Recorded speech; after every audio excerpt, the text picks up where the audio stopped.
시청자 여러분 안녕하십니까? 이슈를 더 쉽게 풀어드리는 더 뉴스 시작합니다. 본인은 밝히지 않았지만 한동훈 법무장관의 총선 출마설이 커지면서 지역 분야 비례대표냐 이야기까지 나오고 있습니다. 이뇨한 국민의힘 혁신위원장은 참 좋은 일이라고 했지만 평가와 전망은 엇갈리고 있습니다. 여론톡톡 시간에 풀어드리겠습니다. 우리나라가 리그 오브 레전드 롤 월드 챔피언십에서 7년 만에 우승을 차지했습니다. 어제 광화문 광장에서는 거리 응원이 펼쳐졌고요. 전 세계에서 4억 명이 시청할 정도로 인기였는데요.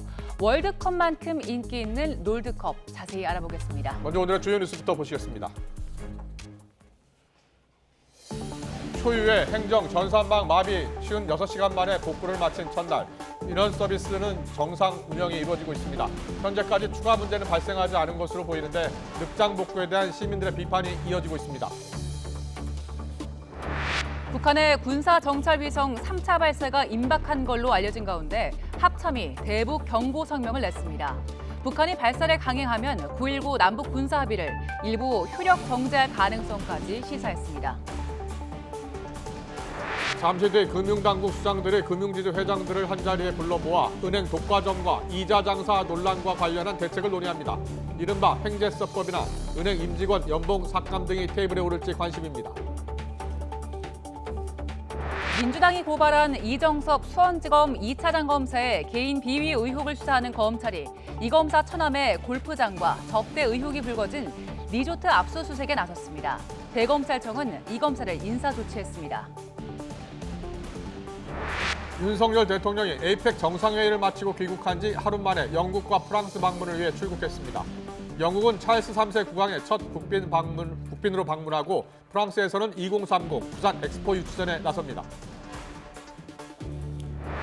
이스라엘과 하마스 간 교전 중단과 인질 석방을 내용으로 한 협상 타결이 임박한 걸로 전해졌습니다. 이런 가운데 이스라엘은 가자 지상전 과정에서 하마스 대원을 100명 넘게 생포했다고 밝혔습니다. 초유의 행정 전산망 중단 사태 이후 정상 운영을 시작한 첫날 주민센터에는 시민들의 발걸음이 이어졌습니다. 다행히 마비됐던 전산망이 복구돼 그동안 못한 업무 처리가 이루어졌지만 시민들의 비판도 잇따랐습니다. 윤웅성 기자의 보도입니다. 정부의 행정 전산망이 복구돼 정상 운영을 시작한 첫날. 밀린 민원 업무를 해결하기 위한 시민들의 발걸음이 이어집니다. 저희가 재계약을 해야 되는데 그 인증번호도 안 돼요. 오늘까지 해야 돼서 급하게 왔습니다. 9시 되자마자 출발해가지고 지금 온 거예요. 그 사업상 필요한 등초본이기 때문에 그거 띄러 왔다가 전산망이 안 된다고 그래서 다시 돌아갔습니다. 복구된 행정망이 정상 가동되면서 무인 민원 발급기부터 주민센터 직원들 업무까지 차질 없이 처리됐습니다. 앞서 재개된 온라인 민원 서비스 정부24도 별탈 없이 운영 중입니다. 다만 일부 주민센터는 전산망 먹통으로 업무 처리가 막혔던 민원인들이 몰리면서 북새통을 이루기도 했습니다. 사흘 만에 복구되면서 급한 불은 껐지만 전례를 찾기 힘든 정부 행정망 중단 사태에 시민들 비판도 잇따랐습니다. 사기업인 카카오 데이터센터 화재 당시 정부가 나서서 서비스 먹통 사태를 비판하고 재발 방지 등 개선을 주문하더니 이번 사태 때 보이는 모습은 상반된다는 겁니다. 지금 카카오계란 대란 났을 때는 정부에서 상당히 신속하게 기업을 옥죄했는데 대한민국 통신망이 이런 상태인지는 미처 몰랐습니다. 정부가 행정망 중단으로 처리 못한 민원에 대해 납부기한 연장과 소급 적용 등 조치를 내놓긴 했지만 실질적인 보상 방안을 마련해야 한다는 목소리도 계속되고 있습니다. YTN 윤웅성입니다.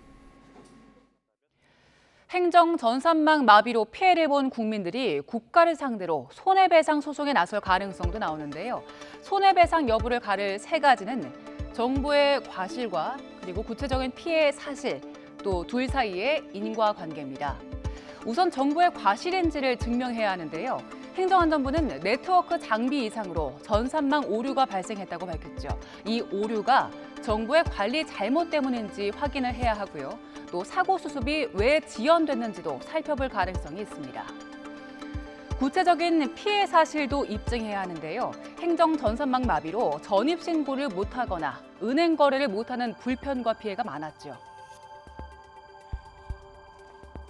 20일 날 입주 예정인데 오늘 전입 신고를 하지 않으면 이제 LH 전세 임대 계약이 파기되는 걸로 알고 있어가지고 오늘 중은 꼭 해야 될 것 같아요. 은행 업무 처리할 게 있어가지고 했는데 지금 계속 이걸 못하니까 그 뒤에 업무를 지금 휴가까지 썼는데 계속 못해서 또 휴가를 써야 될 것 같아요. 정부는 납부와 신고 민원의 경우에는 복구까지 기한을 연장하고요. 또 확정일자처럼 접수와 동시에 즉시 처리해야 하는 민원은 수기로 접수를 받고 이후에 소급 처리할 방침입니다. 이런 대응에도 피해가 발생했다면 손해배상을 청구해 볼 수 있겠죠. 과실과 피해가 모두 증명됐다면 둘 사이의 인과관계를 따져서 손해배상 여부를 판단하는데요. 필요한 민원 서류를 발급받지 못했어도 다른 방식으로 서류를 대체할 가능성이 있었다면 피해자 입장에선 배상을 받기에 불리하겠지요. 이전에도 전산망 마비로 피해가 발생한 적이 있습니다. 지난 2017년 가상화폐거래소 빗썸은 1시간 30분 정도 전산이 마비가 됐는데요. 대법원은 피해를 입은 투자자들에게 1인당 최대 1,000만 원의 손해배상금을 지급하라고 판결했습니다. 반면 지난해 카카오 데이터 센터 화재로 시민들이 청구한 손해배상에 1심 재판부는 원고 패소 판결을 내렸는데요. 증거와 자료가 부족하다고 판단한 겁니다. 대신 카카오가 275억 원 규모의 자체 보상안을 내놨습니다. 손해배상 여부를 두고 법조인들의 시각은 엇갈립니다. 이번 사태는 카카오 사건과 달리 국가 발급 서류가 대체 불가능하기 때문에 피해가 비교적 분명하게 증명될 거란 분석이 있었지만 과실부터 또 구체적인 손해 입증이 현실적으로 쉽지 않다는 의견도 있었는데요. 추후 소송 가능성에 대비해서 관련 증거를 최대한 모아 대비하는 게 좋겠습니다. 손해 발생을 구체적으로 증명할 수 있는 것이 굉장히 중요할 수가 있어요. 일단 증거를 최대한 모아두시고 일단 당장에는 일단 내가 이렇게 지금 불편을 겪었고 아니면 이런 손해가 실제로 발생했다는 걸 증명할 수 있는 최대한 증거를 모아두시는 것이 좋을 것 같습니다. 우리 군 당국이 북한의 군사 정찰 위성 발사 준비와 관련해서 즉각 중단하라는 대북 경고 성명을 냈습니다. 북한의 3차 발사가 임박했다는 징후와 관련한 사전 경고로 북한이 발사를 강행할 경우에 9.19 남북 군사 합의를 일부 효력 정지할 가능성도 시사했습니다. 취재기자 연결합니다. 최민기 기자. 네, 국방부입니다. 네, 오늘 합동참모본부에 브리핑이 있었죠? 어떤 내용이었습니까? 네, 오늘 오전 군 당국이 북한의 군사정찰 위성 발사에 대비해 대북 경고 성명을 냈습니다. 강호필 합참작전본부장은 북한의 군사정찰 위성 발사는 유엔 안보리 결의에 대한 명백한 위반이며 우리 국가 안보를 위협하는 도발 행위가 될 것이라고 규탄했습니다. 이어 군사정찰 위성 발사를 즉각 중단할 것을 엄중히 경고한다고도 강조했습니다. 만약 북한이 이 같은 경고에도 불구하고 군사정찰 위성 발사를 강행한다면 우리 군은 필요한 조치를 강구할 것이란 점도 덧붙였습니다. 직접 들어보겠습니다. 군사정찰 위성 발사는 탄도미사일 기술을 이용하는 북한의 모든 미사일 발사를 금지한 유엔 안보리 결의에 대한 명백한 위반이며 우리 국가 안보를 제하는 도발 행위이다. 이 같은 사전 경고 성명은 북한의 정찰 위성 3차 발사가 최근 임박한 것으로 보이는 징후를 한미 정보당국이 포착했기 때문으로 풀이됩니다. 어제 신원식 국방부 장관도 방송 인터뷰를 통해 이르면 일주일 안에 늦어도 이달 말 이전에 북한이 정찰 위성을 발사할 것으로 관측했습니다. 성명에는 남북 군사 합의 위반과 관련한 내용도 있었는데요. 합의 일부 효력 정지 가능성도 있는 겁니까? 네, 맞습니다. 군 당국은 이번 대북 경고 성명에서 북한의 9.19 남북 군사 합의 위반에 대해서도 지적했습니다. 북한의 명시적인 합의 조항 위반이 3,400여 차례에 달하고 합의 준수에 대한 그 어떤 의지도 없다는 것을 분명히 보여주고 있다는 겁니다. 이처럼 북한이 대남 정보 감시 활동 강화에 나서는 상황에서 우리만 제약을 감내하는 건 군의 대비 태세를 크게 저해하는 것이라고 거듭 밝히면서 북한이 정찰 위성 발사 시 9.19 합의 일부 효력 정지에 나설 수 있음을 시사했습니다. 군사 합의 가운데 공중 비행 금지 구역 설정과 관련한 부분이 우선 정지가 검토될 것으로 보입니다. 다만 군 관계자는 9.19 합의 효력 정지는 합참에서 결정할 사항이 아니며 정부 부처에서 검토한 뒤 진행할 사안이라고 말했습니다. 이 같은 합참의 대북 경고 성명은 지난해 12월 북한의 소형 무인기 침범 이후 11개월 만인데요. 대북 경고 성명은 오늘 국가안전보장회의 NSC 결과 발표 이후 방침이 정해진 것으로 전해집니다.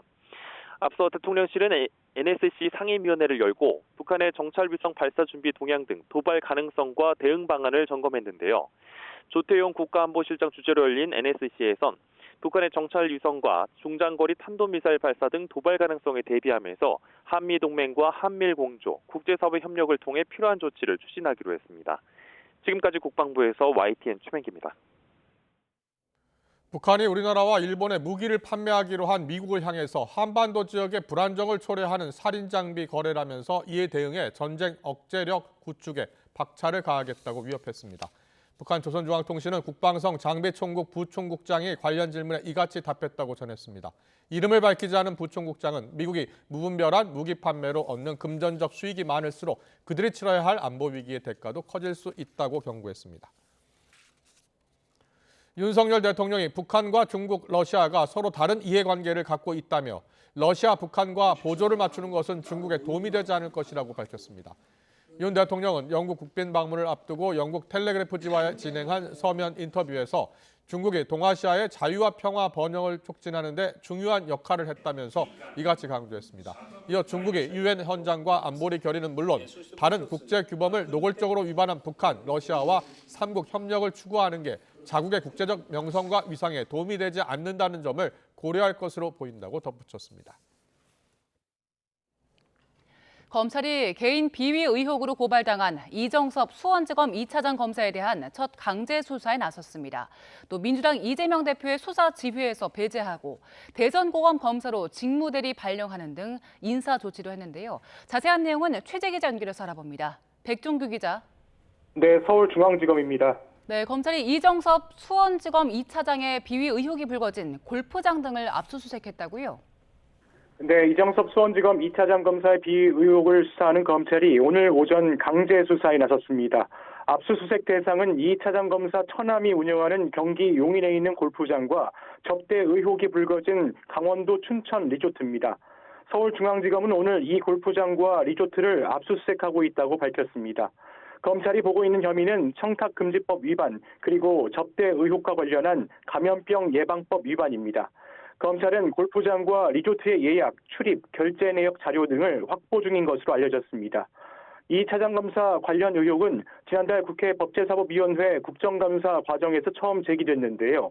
당시 더불어민주당 김의겸 의원은 이 차장 검사가 처남의 부탁으로 골프장 직원 등의 범죄 기록을 조회해줬다는 의혹을 제기했습니다.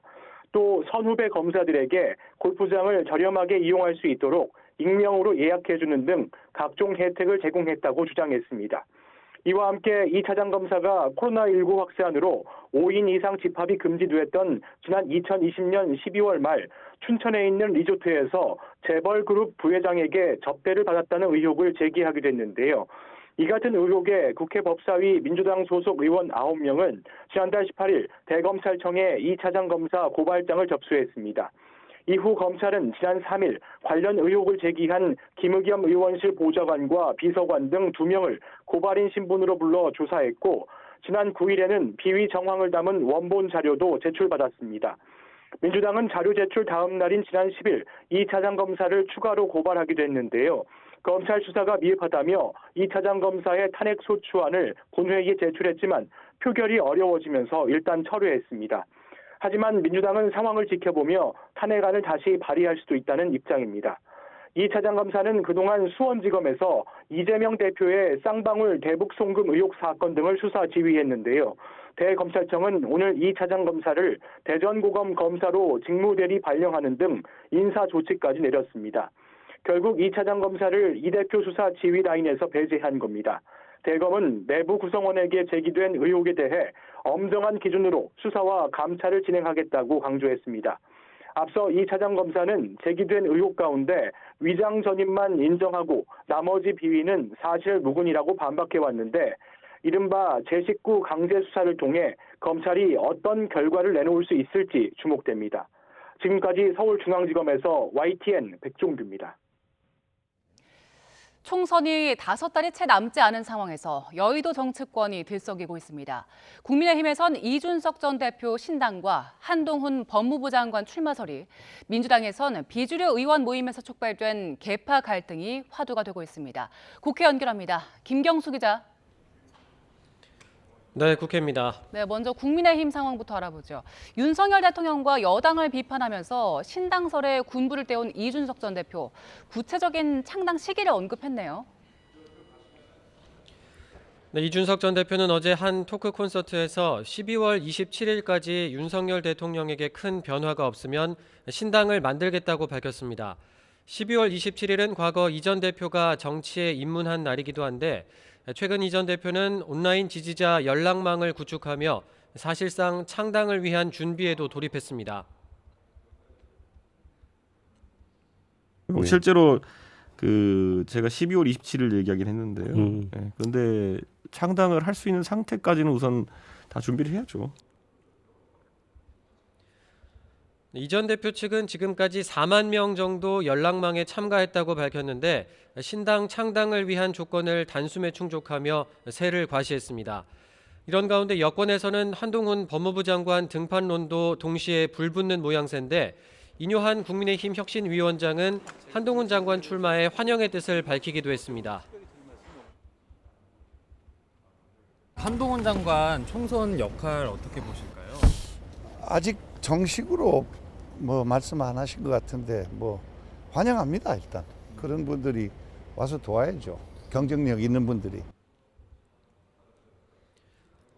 네, 특히 최근 한 장관이 전통적 보수 강세 지역인 대구를 방문하면서 출마설에도 힘이 실리고 있는데, 한 장관도 출마 가능성 관련 질문에 완전히 선을 긋진 않고 있습니다. 이미 한 장관 출마를 기정사실화하고 한 장관이 어떤 형식으로 정치에 입문할지에 대한 다양한 시나리오도 여권에서 거론되고 있는데요. 총선 출마를 위한 공직자 사퇴 시한인 내년 1월 초 전에는 한 장관 행보가 결정될 거란 전망이 나옵니다. 네, 민주당 소식도 알아보죠. 비명계 의원들은 모임을 만들고 본격적인 활동을 시작했는데, 총선을 앞두고 민주당의 계파 갈등이 고조되고 있다고요? 네, 민주당 김종민, 윤영찬, 이원욱, 조응천 의원 등 4명이 출범시킨 원칙과 상식 모임이 지난 주말에 청년 간담회를 열었습니다. 청년 세대 비하 논란이 불거진 민주당 현수막 문제를 거론하며 이재명 대표 체제를 향한 비판 수위를 높였는데요. 이낙연 전 대표도 최근 언론 인터뷰에서 당대표 사법 문제로 민주당의 도덕적 감수성이 퇴화했다고 비판했는데, 비명계 모임에 힘을 실었다는 해석이 나왔습니다. 네, 이건 꾸준히 여러 사람이 지적을 했던 거고, 저도 공감을 할 뿐만 아니라 이낙연 전 대표도 꾸준히 문제를 제기했던 건데요. 조금 더 강한 톤으로 얘기를 한 거죠. 네, 하지만 친명계, 당내 주류는 비명계 의원들이 총선 공천을 못 받을까 봐 집단 행동에 나선 거라며 평가절하하고 있습니다. 혁신 모임에 공감하는 의원 숫자가 40~50명에 이른다는 주장과 달리 당장은 모임에 함께하는 의원들이 많지 않을 거라고도 보고 있습니다. 자신들의 어떤 정치적인 입지나 이해관계에 따라서 지금 모여 있는 거고요. 말로는 그러죠. 심정적으로 지지하는 의원들이 40~50명 된다. 그 얘기는 40~50명. 한 명도 없다는 거예요. 현재 해당 모임에 전해철, 홍영표 의원 등 친문 의원들의 추가 합류 가능성 정도만 거론되는데요. 다만 평가 결과에 따라 공천에서 배제되는 현역 의원이 당 결정에 반발해 향후 비명계 모임에 합류할 가능성은 여전히 살아 있습니다. 지금까지 국회에서 전해드렸습니다. 윤석열 대통령이 찰스 3세 국왕의 초청에 따라 나흘간 영국을 국빈 방문하기 위해 출국했습니다. 윤 대통령은 지난 5월 대관식을 치른 찰스 3세 국왕의 첫 번째 국빈으로 우리 시각으로 내일 저녁부터 41발의 예포와 왕실 근위대의 사열, 마차 행진과 국빈 오찬 만찬 등 최고 수준의 예우를 받을 걸로 보입니다.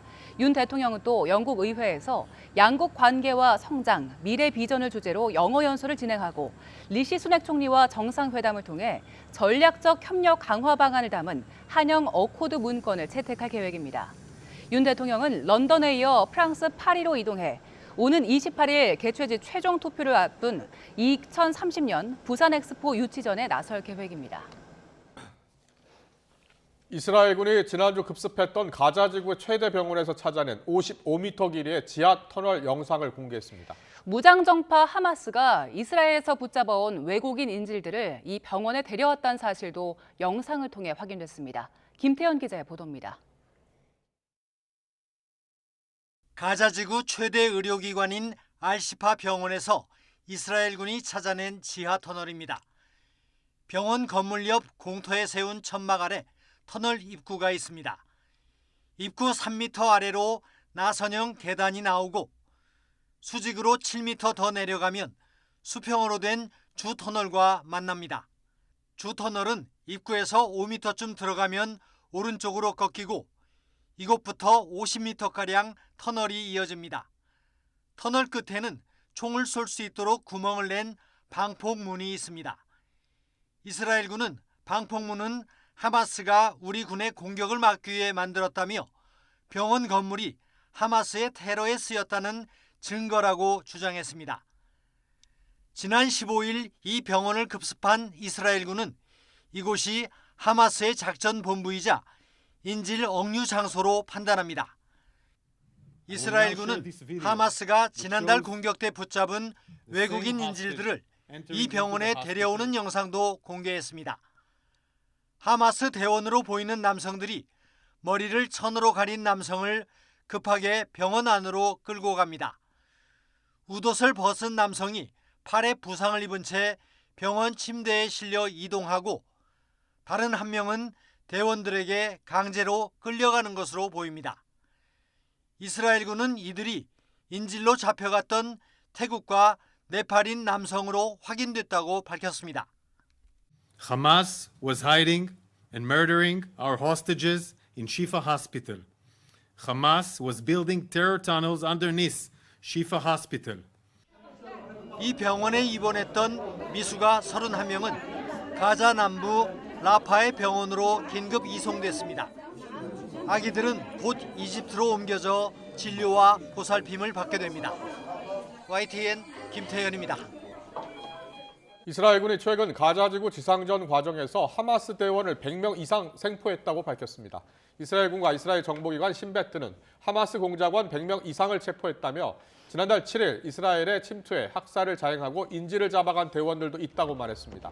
또 체포된 하마스 대원 중에는 해군 특공대격인 누쿠바 대원과 로켓 부대원, 저격 부대원, 폭발물 전문가, 군수 담당 장교도 포함돼 있다고 덧붙였습니다. 안토니오 구테르스 유엔 사무총장은 팔레스타인 가자지구에서 민간인 대피소로 쓰이던 학교 2곳이 공습받은 것에 대해 충격을 받았다고 규탄했습니다. 그는 유엔 홈페이지에 올린 성명에서 가자에서 24시간도 안 돼 유엔 팔레스타인 난민 구호기구 UNRWA 학교 2곳이 공격받은 것에 대해 매우 충격을 받았다고 밝혔습니다. 이는 가자지구 북부 자발리아의 유엔 학교 등이 이스라엘군의 공습을 받아 최소 80명이 사망했다고 하마스가 주장한 가운데 나왔습니다.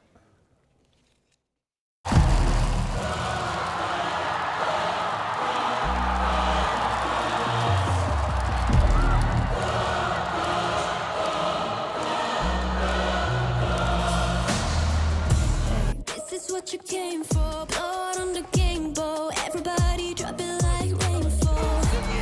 This is your moment, eyes on the puppet, game checks just open, and I'm singing your praises, la la la, screaming your name, la la la. 기분 좋고요. 네, 저는 무엇보다도 이렇게 많은 분들이 있는 앞에서 경기를 할 수 있었다는 것 자체가 너무 감사하고 너무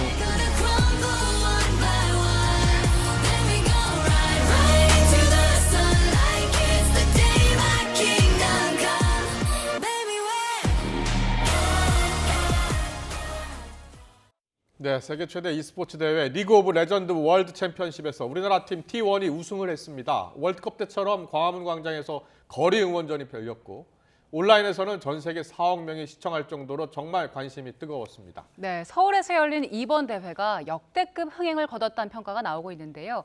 리그 오브 레전드, 롤의 인기 요인, 또 우리 선수들의 우승 비결을 함께 알아보겠습니다. 고수진 리그 오브 레전드 해설가에게 직접 들어봅니다. 어서 오세요. 안녕하세요. 네, 반갑습니다. 정말 대단했다면서요. 응원전도 대단했고 게임도 대단했고요. 그렇습니다. 뭐 표도 매진이 금방 돼버리고요. 예. 그리고 해외 쪽에서도 이걸 보기 위해서 많은 분들이 방문하셔가지고 광화문을 현장에서 빌려가지고 응원도 정말 많이 했습니다. 네, 어떤 게임이었길래 어떤 게임인지부터 좀 쉽게 설명해 네. 주실래요? 그러니까 넥서스라고 불리는 상대방의 중앙 기지를 최종적으로 부수는 게임이에요. 5명이 호흡을 맞춰가지고 정말 다양한 챔피언들이 있는데 그걸 조합해서 이기는 게 목표입니다. 이번 항저우 아시안 게임에서 정식 종목으로 채택이 되기도 했잖아요. 그렇죠. 예. 그래서 뭐 얘기로는 올림픽에도 이제 이 게임을 진출시키고 싶다 이런 목표가 있을 만큼 계속 가능성을 열어두고 관심을 가져주고 있는 종목입니다. 네, 자 어제 광화문에서 거리 응원전이 펼쳐졌다고 하더라고요. 네. 어제 보니까 15,000명이요? 네. 예. 굉장히 또 많은 분들이 오셨고요. 네. 그 고척돔이 매진이 아예 다 돼버렸어요. 그리고 현장에서도 뭐 공연하시면서 많은 스타분들이 와 주시다 보니까 계속 이제 뭐 어르신 분들도 게임이 이게 재밌는 건가 보구나 하면서 관심을 가져주시더라고요. 지금 저기 화면 있잖아요. 좀 네. 설명 좀 부탁드릴게요. 저게 어떤 모습이에요? 지금 경기장도 있고 네. 그리고 저렇게 선수들이 게임을 하고 게임하는 장면이 대형 전광판에서 볼 수가 있더라고요. 결국에 저기서 모니터를 통해서 다른 분들이 이 선수들의 상황을 지켜보는 건데요. 네. 계속 게임이 실시간으로 바뀌다 보니까 호응 자체도 굉장히 좀 뜨겁고요. 예, 응원도 정말 많이 해주셨어요. 예. 어제 저 현장에 계셨던 거죠? 네. 현장에 있으셔 보니 그 이전에 비해서 얼마나 인기가 많아졌는지 직접 느껴졌을 것 같아요. 맞습니다. 확실히 일반적으로 게임을 많이 하는 뭐 매니아층만 이렇게 사랑한다고 생각을 하실 수도 있겠지만 뭐 손흥민 선수 그리고 뭐 많은 연예인 분들께서 SNS에 나도 봤다 인증샷을 올려주시면서 계속 좀 많이 또 화제가 되고 있었어요. 우리가 저기 4억 명 정도 시청을 했다라고 하는데 이게 누적 관객 수겠죠? 예. 네.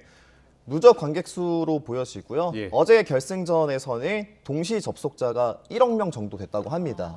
네. 이 다른 경기들이랑 비교해서 그게 어느 정도나 많이 보신 거예요?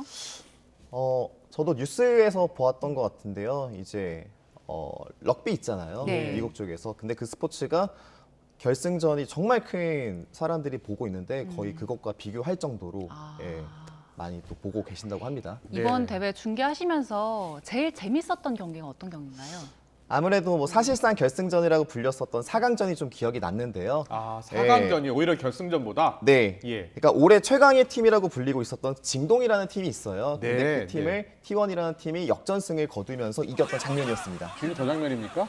네, 맞아요. 예.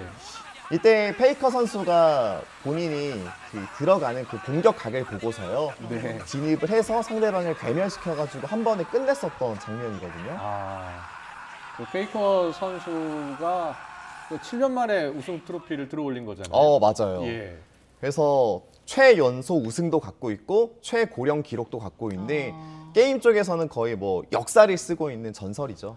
아니 페이커 선수가 지금 올해 27살인 네. 걸로 알고 있는데 여기서는 노익장이라고 불리더라고요. 그렇죠. 예. 보통 27 정도 되면은 은퇴를 바라보는 시기예요. 혹은 예. 그 전에 은퇴도 많이 합니다. 그런데 지금도 전성기의 실력을 유지하면서 우승을 했기 때문에 더욱더 의미가 있고 뜻깊었던 것 같습니다. 이 롤 게임을 할 때 실제로 나이가 그렇게 중요합니까?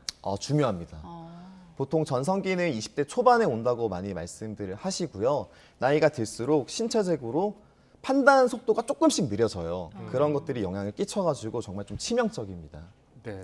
지금 양국의 선수들 모습이 보이는데 우리나라 선수들이 그 상대방 팀에 있더라고요. 맞아요. 예. 어떻게 된 일입니까 이게? 그러니까 결국에 우리나라가 가장 잘하는 리그예요. 그래서 선수를 수출한다고 해야 될까요? 그렇구나. 많이 해외 쪽에서 영입을 하다 보니까 강해지고 싶으면 우리나라 선수를 써야 된다. 이러한 이야기들도 많이 나옵니다. 그래요? 그럼 중국의 대부분의 팀에서 우리 선수들이 활약하고 있나요? 그렇습니다. 실제로 이제 결승에 올라온 팀도 그렇고요. 4강전에 만났던 팀도 우리나라 선수를 보유하고 있었어요. 네. 우리나라 선수들이 이렇게 e스포츠에 강한 이유가 어디에 있다고 보세요?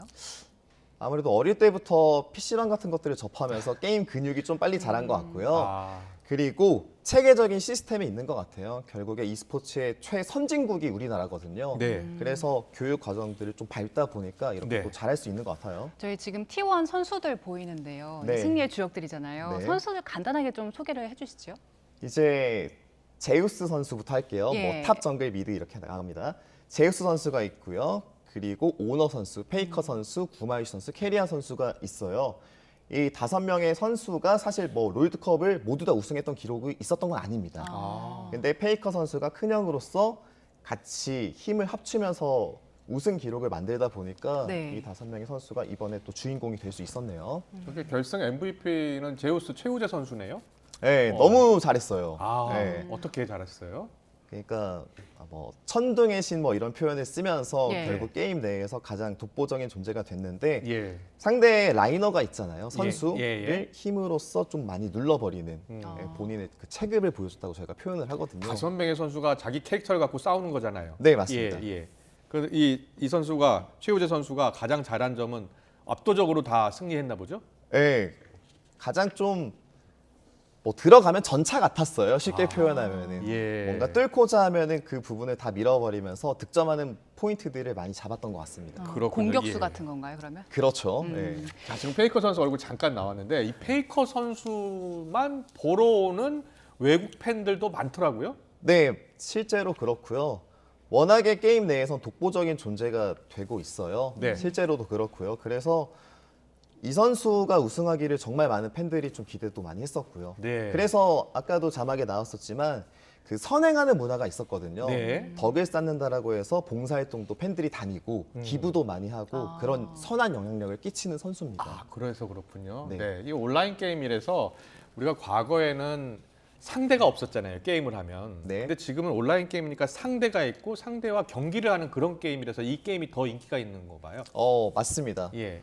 결국에 똑같은 사람이 하는 것이기 때문에 경쟁 심리가 좀 발동하잖아요. 네. 그러면서 뭐 점수 같은 것들도 쌓고 그런 것들이 있다 보니까 결국 더 높은 곳에 올라가기 위해서 계속 힘을 쓰는 거죠. 자, 우리나라가 7년 만에 우승한 이유가 있을 거예요. 그럼 네. 그 7년 사이에 중국이 대부분 우승했습니까? 이제 이 팀이 7년 만에 우승을 했고요. 예. 그 사이에는 중국 팀들도 있었고요. 아. 그리고 우리나라 다른 팀들도 있어요. 아, 그래요? 경쟁력이 있는 팀들이 워낙에 많기 때문에 예. 이 팀이 우승하는데 좀 시간이 걸릴 수 있었던 거죠. 아, 그렇군요. 예. 중국이 최근에 이 온라인 게임에서 강세를 보이는 이유는 어디에 있어요? 아무래도 많은 투자를 하고 있습니다. 중국 쪽에서는요. 아. 네.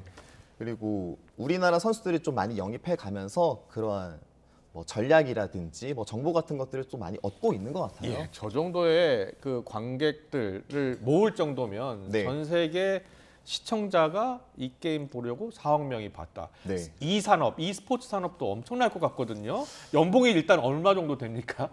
추정치로는 이제 억 단위가 뭐 세 자리다라는 말도 있습니다. 네, 추정치로요. 추정치로요? 네, 뭐 저 100억이 공개는 안 하고 있나 보죠? 네, 그건 아무도 몰라요, 사실상. 계약 얼마를 받고 조항이기 있는지? 때문에. 네. 근데 뭐 중국에서는 뭐 더 큰 돈을 내서라도 이 선수를 데려가고 싶다 뭐 그런 말들도 있고요. 예. 그리고 이 산업 자체가 저는 요즘에 뭐 넷플릭스 같은 것들을 보면서 네. K 컨텐츠가 유행을 많이 하고 있잖아요. 네. 예. 근데 게임 산업도 그 방향의 하나라고 생각을 해요. 아. 결국에 한국이란 나라를 보면서 나도 저기 가보고 싶다, 이 선수 보고 싶다, 긍정적인 효과가 많이 발생하기 때문에 네. 앞으로 뭐 다음 세대들한테도 좋은 영향을 많이 끼칠 수 있을 것 같습니다. 그렇군요. 네, 우리 후원사들도 보니까 대기업, 세계적으로 유명한 회사들이 많던데요. 네, 다들 홍보하기 위해서 많이 신경을 더 쓰시는 것 같아요. 네. 결국에 젊은 층들을 사로잡아야지만 나중에도 좀 가능성이 있는 거라고 생각을 많이 하시는 것 같습니다. 예. 네. 그리고 사실 팬들이 이제 관심이 많은 게 내일부터 스토브리그가 이제 시작된다고 하더라고요. 이제 네. 이적 시장이 열리는 거잖아요. 그렇죠. 가장 관심을 많이 받는 선수가 누군가요?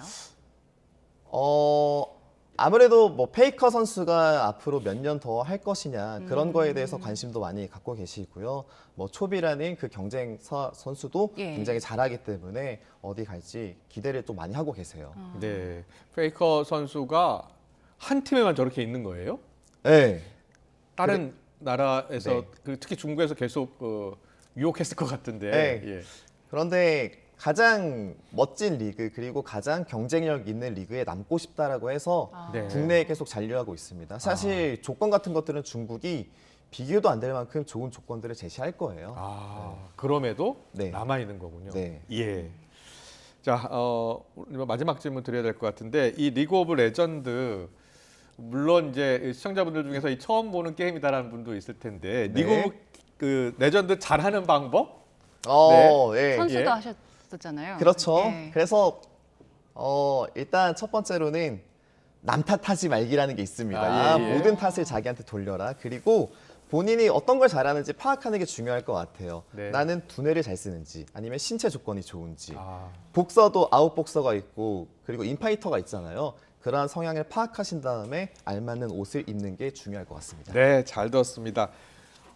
리그 오브 레전드 이 e스포츠 게임이 워낙 큰 인기라고 그래서요. 저도 사실은 이 게임 하지 않고 있는데 최근에 좀 관심을 갖게 됐습니다.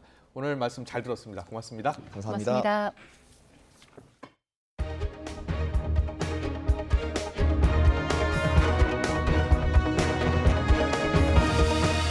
우리나라 선수로는 처음으로 메이저리그 골드글러브를 수상한 샌디에고 김하성 선수가 국내 취재진 앞에서 수상 소감을 밝혔습니다.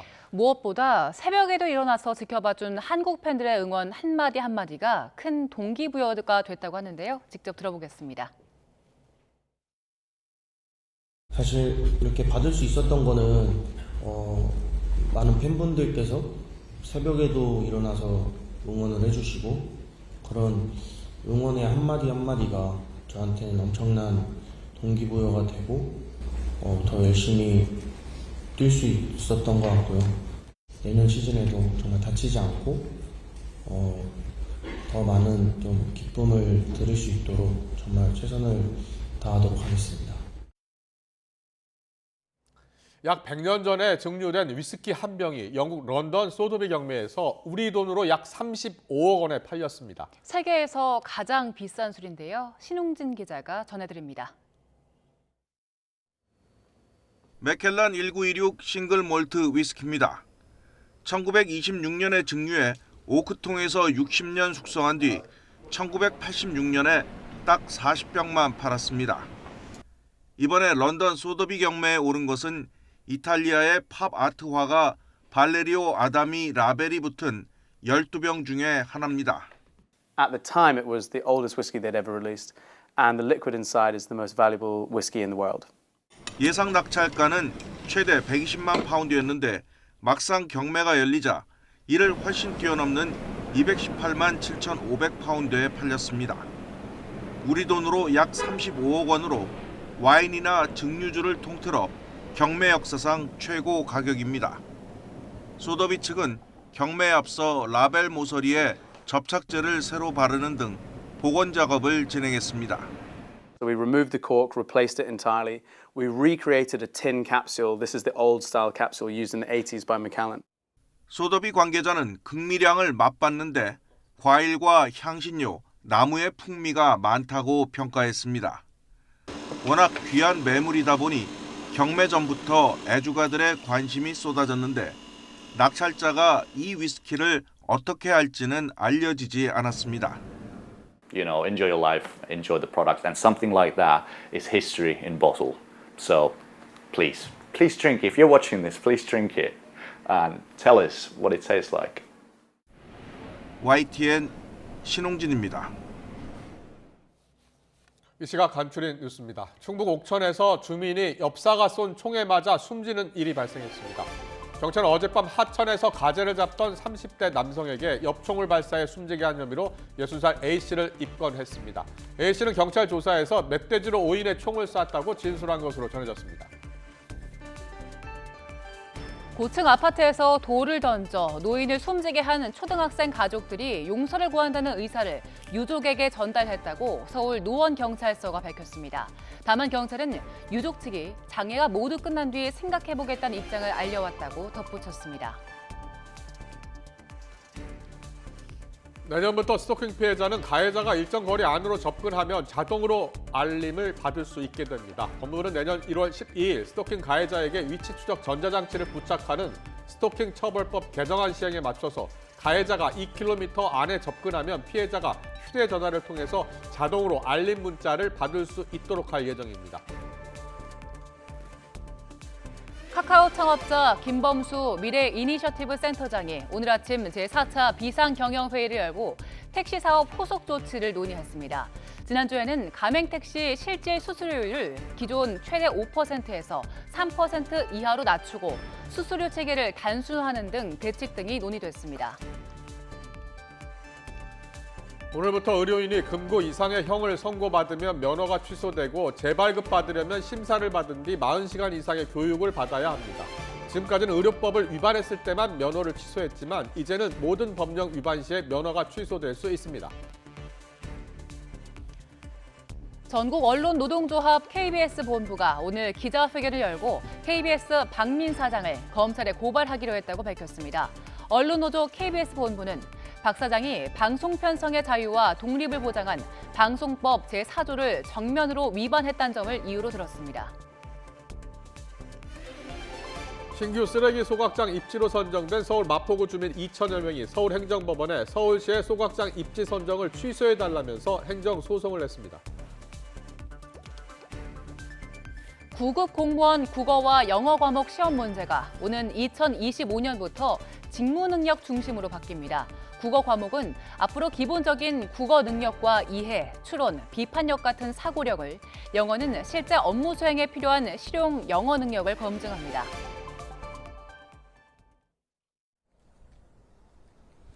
낮 동안 예년보다 온화한 날씨가 이어지고 있습니다. 현재 서울 기온은 11.1도까지 올랐고요. 바람도 온화한 서풍 계열로 바뀌면서 공기가 한결 부드럽습니다.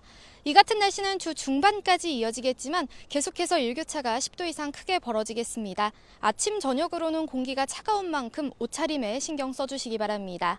오늘에 이어 내일도 전국이 대체로 맑겠습니다. 대기질도 좋음에서 보통 수준을 유지하겠습니다.